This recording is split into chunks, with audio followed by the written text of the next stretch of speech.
आपण खबर कागज रे खाद्य खाउछंती कि जदि हाँ तेबे आजि ठारू होई जांतु सावधान भूलले मध्य ए भूल करंतुनी।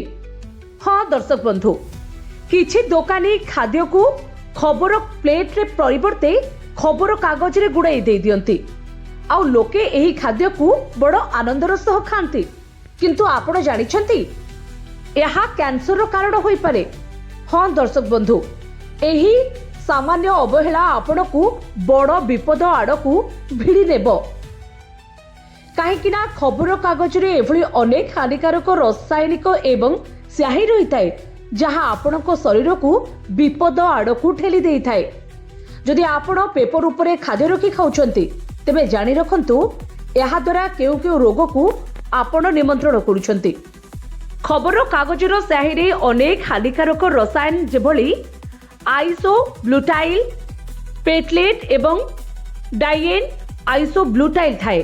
जेतेबेले आमे गरम गरम खाइबा पेपर उपरे रखू खाइबा कागज सहित चिपकी जाए जहां मो शरीर को क्षति पहुंचाइबार बाट खोली दिए।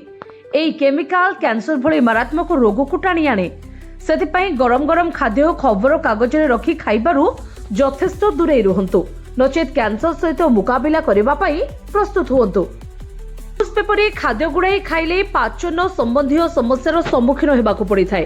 कागजर स्याही थिबा रसायन पेट को जाई हजम प्रक्रिया को प्रभावित करि थाए जेउथिपाई पेटरे ज्वलन एसिडिटी कोष्ठकाठिन्य भली समस्या देखा जाए। तेणु पेट जनित समस्या जदि आपण दूरे रहिबाकू चाहुछंती ताहाले खबर कागज रे काढी खाद्य को केबे मध्य खांतु नाही। आपण प्रत्येक दिन खबर कागज रे गुड़ा होइथिबा खाद्य खांती तेबे खूब कम दिन भितरे दृष्टिशक्ति हराइबा समस्यार सम्मुखीन होई पारंती। खास करी वृद्ध व्यक्ति एवं शिशुଙ୍କ क्षेत्र में यार प्रभाव अधिक देखा जाए। कागज काली पाकस्थली को नष्ट करि थाए। खबर कागज रे व्यवहार करा जाउथिबा काली आम पेट को नष्ट करबा सहित पाचन प्रक्रिया को क्षति पहुंचाई थाए। तेणु खबर कागज रे केबे मध्य खाद्य खांतु नाही।